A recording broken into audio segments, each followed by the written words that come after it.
ప్రభు నందు ప్రియులారా, ప్రభు నామమున మీకు వందనములు. ఈరోజు మన వాక్య ధ్యాన నిమిత్తమై ఆదికాండము 27వ అధ్యాయము 1వ వచనము. ఇస్సాకు వృద్ధుడై అతని కన్నులకు మందదృష్టి కలిగినప్పుడు అతడు తన పెద్ద కుమారుడైన ఏశావుతో, నా కుమారుడా అని అతని పిలవగా, అతడు చిత్తము నాయనా అని అతనితో అనెను. దేవుడి ఈ మాటలు దీవించి ఆశీర్వదించునుగాక.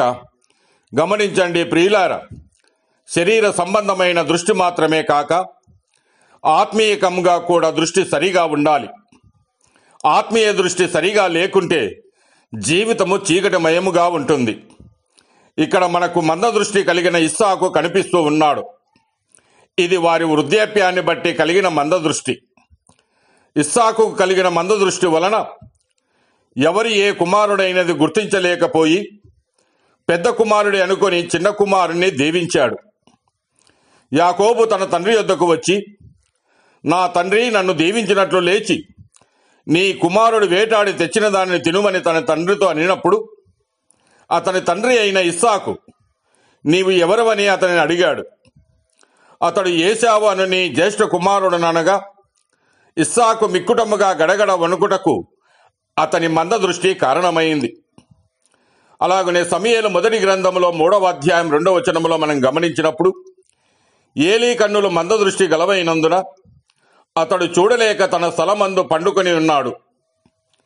అతని మందదృష్టిని బట్టి దేవుని మందిర సంబంధమైన పని చేయలేకపోతూ ఉన్నాడు.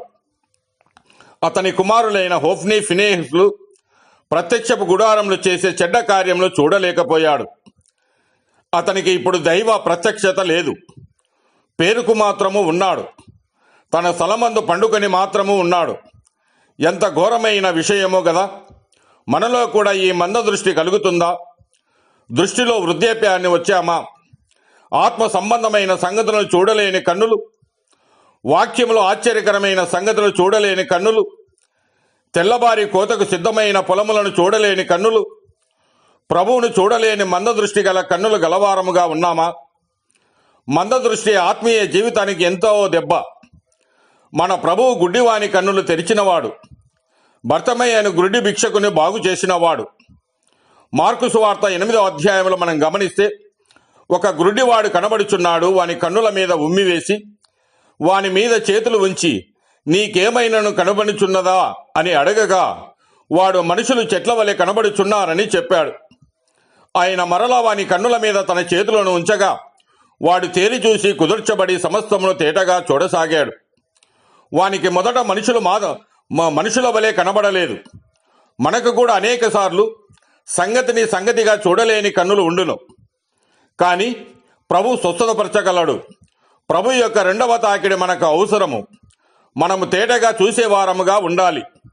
మరి ఎందుకు చూడలేకపోతున్నామని ఆలోచన చేస్తే, ఈ యుగ సంబంధమైన దేవత అవిశ్వాసులైన వారి మనోనేత్రములకు గురుడితనము కలగజేసింది.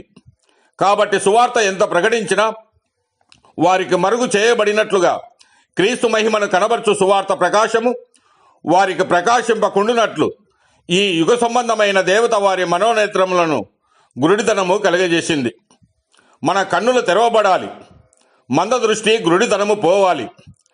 నీకు దృష్టి కలుగునట్లు నీ కన్నులకు కాటుకను నా యొద్ద కొనుకొనుమని ప్రభువు నీకు బుద్ధి చెప్పుచూ ఉన్నాడు.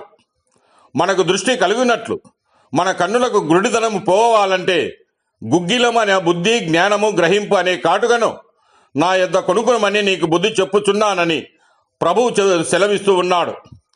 కనుక ప్రియులారా, సొంత జ్ఞానముతో నింపబడుట కాదు, మన దృష్టికి మనం జ్ఞానవంతులముగా ఉండుట కాదు, కానీ మనలను మనము ఖాళీ చేసుకుని మన జ్ఞానాన్ని ప్రక్కన పెట్టి జ్ఞానమై ఉన్న ప్రభు యొద్దకు రావాలి. దేవుడే మిమ్మల్ని దీవించి ఆశీర్వదించునుగాక.